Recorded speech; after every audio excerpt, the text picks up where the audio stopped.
Welcome to English literature class, my dear students of class 9th. Now open page number 78 and the second paragraph should be started from here. But no one said, I will take Maggie. No one was interested to take Maggie to their homes. No one was. No one was ready to take Maggie his or her home. Pitying glances were cast on one, and wasted form and thoughts were troubled on her account. People glances were full of pity. Pity on pale and thin form and thoughts were troubled on her account. Pitying glances were cast on pale and thin form and thoughts were troubled on her account. On her account, everyone was sad. Everyone's face was pale and thin. But mother brought cast off garments. Some mothers brought discarded garments, and removing her soiled and ragged clothes, dressed her in clean attire. Mothers brought discarded, you may say torn and discarded cloth, garments, and removing Maggie's soiled and ragged clothes, dressed her in clean attire, clean dress. The sad eyes and patient face of a little one touched many hearts, and even knocked at them for entrance, but none opened to take her in. All have pity on Maggie, but no one was ready to take him or her. No one was, whether any man or woman, to take Maggie home. Who wanted a bedridden child? Who wanted to take bedridden child, sick child? Take her to the poor house, said a rough man. A rough man said, take her to the poor house. Of whom the question was to be done with Maggie. When the question was asked, was to be done with Maggie, a rough man said, take her to the poor house, was the answer. Nobody is going to be bothered with her. Nobody was interested in taking pain for Maggie. The poor house is a sad place for a sick and helpless child, answered one. For your child or mine? For your child or mine, said the other, lightly speaking. For your child or mine means the poor house is a sad place for your child or mine child, but not for Maggie, not for such type of girl who is bedridden, but for if brought it will prove a blessed change. A child who behaves badly, blessed change. She will be kept clean. Someone said that she will be kept clean there. have healthy food. Healthy food will be given to her and be doctored, be nursed, be medical facilities will be given to her properly, which is more than can be said of her past condition. The past condition is as very miserable, she would be in better condition there. There was reason in that, but still it didn't satisfy. The day following the day of death was made the day of burial. The following day was the burial day. A few neighbors were at the miserable hovel, at the miserable small dirty house, which was in bad condition, but none followed dead cart, as it bore the unhonored remains to its pauper, eligible for public charity, pauper grave. Farmer Jones, after the coffin was taken out, placed John in his wagon and drove away, satisfied that he had done his part. He thought that his work is over.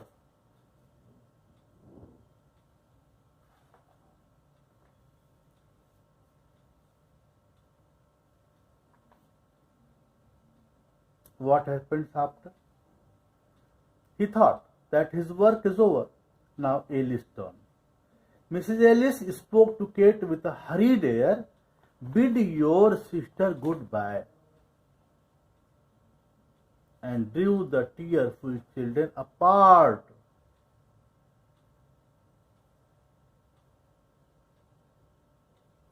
Scarcely their lips had touched in a sobbing farewell. When she departed from her sister, when Maggie departed from her sister, she sobbed. Her lips wanted to say something, but she couldn't. Hastily others went out, some glancing at Maggie, and some resolutely, firmly refraining from a look, avoiding from a look, until all had gone. She was alone. Just beyond the threshold, Joe Thompson, the wheelwright. Wheelwright means who repairs wheels or wheelchairs. Joe Thompson, the wheelwright, paused, stopped, and said to the blacksmith's wife, who was hastening off with the rest, he said to her, "It is a cruel thing to leave her so. It is a very cruel thing to leave her so." She said, "Then take her to the poorhouse. She will have to go there," answered the blacksmith's wife, springing away, going away from there and leaving Joe behind. For a little while, the man stood with a puzzled air. He was confused. What should he do? What he should not do? Then he turned back and went into the hovel again. Went to the poor hut, dilapidated hut again. Maggie, with painful effort, had raised herself to an upright position and was sitting on the bed, spreading her eyes upon the door out which all had just departed. A vague, uncertain terror and uncertain terror had come into her thin white face. "Oh, Mr. Thompson," she cried out, catching her suspended, interrupted breath. "Don't leave me here all alone. Don't leave me here all alone." Though rough in exterior, his appearance, Mr. Joe Thompson's appearance was rough. The exterior, though rough in exterior, Joe Thompson, the wheelwright, had a heart, and it was very tender, very soft in some places. He liked children and was pleased to have them come to his shop, where sleds, means sledge, and wagons were made or mended for the village lads, village boys, without a draft on their hoarded sixpences. No, dear, he answered in a kind voice. No, I will not leave you alone, going to the bed and stooping down, bending the body towards her over the child. You shan't be left here alone. Then he wrapped her with a gentleness almost of a woman in the clean bedclothes which some neighbor had brought, and lifting her in his strong arm, bore her out into the air and across the field that lay between the hovel and his home. Now, Joe Thompson's wife, who happened to be childless, she was childless. She had no issue, was not a woman of saintly temper. She was not cool-minded lady, saintly temper, nor much given to self-denial for others' good. She was a selfish lady, and Joe had well grounded. He had a ground doubt. He was sure that well-grounded doubt touching the manner of greeting he should receive on his arrival.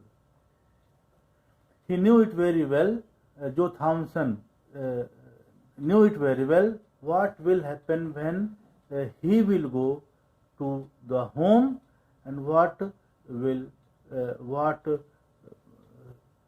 answer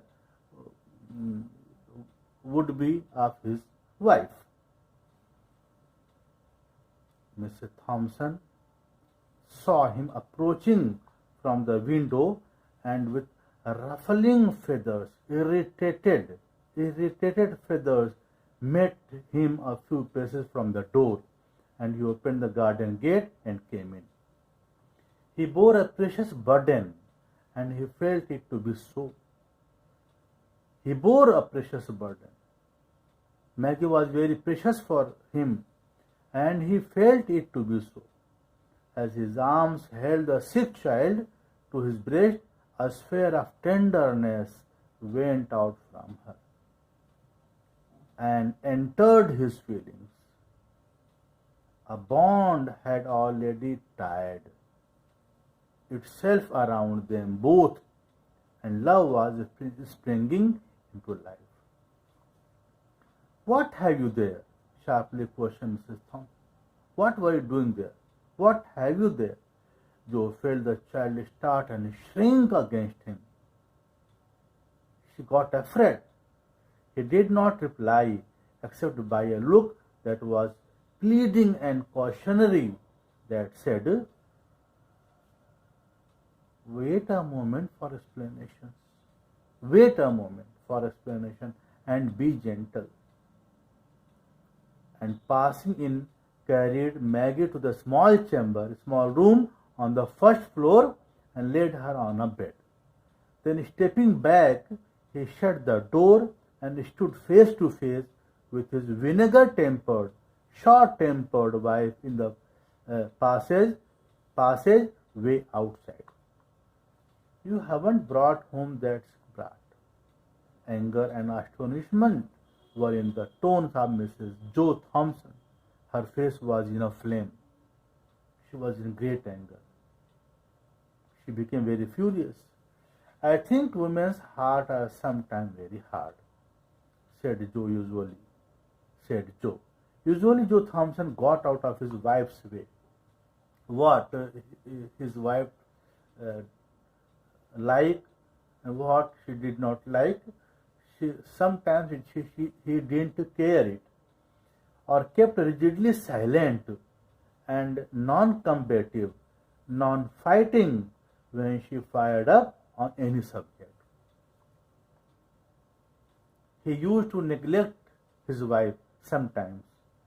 It was with some surprise, therefore, that she now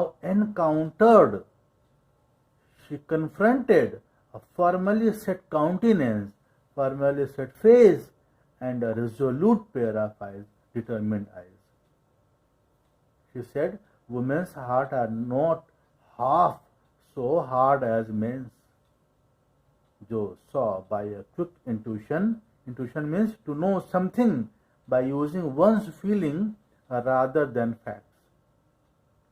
By a quick intuition that his resolute bearing had impressed his wife. As he was resoluted that he will serve Maggie, that his resolute bearing had impressed his wife, and he answered quickly and with a real indignation. Indignation means feeling of anger and surprise. Be that it may be, every woman at the funeral turned her eyes steadily. Be that as it may, every woman at the funeral turned her eyes steadily from the sick child's face, and when the cart went off with her dead mother, hurried away and left her alone in that old hut, with the sun not an hour in the sky. Where were John and Kate? Asked Mrs. Thompson. Farmer John tossed John into his wagon and drove off. Katie went home with Mrs. Ellis, but nobody wanted the poor sick. Send her to the poorhouse was the cry everywhere. Why didn't you let her go then? What did you bring? What did you bring her here for? Why? Why have you brought her here? She can't walk to the poorhouse, said Joe.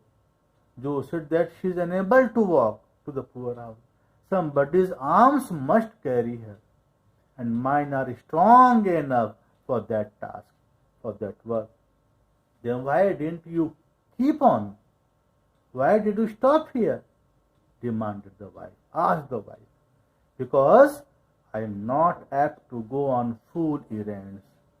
I am not going to do such type of foolish work, foolish job. The guardians must first be seen and a permit obtained. Without permission, without guardian, she cannot be entered into poorhouse. There was no gainsaying this. There was no refusal. There was no opposition when he said these lines to his wife. When will you see the guardians? When will you meet the guardians? Was asked with irrepressible impatience. High spirit. She asked with high spirit. He said, tomorrow. Tomorrow I will meet the guardian. Why put it off till tomorrow? Go at once for the permit and get the whole thing off of your hands tonight. And what happened next, you will see in my next video. Thank you so much, students.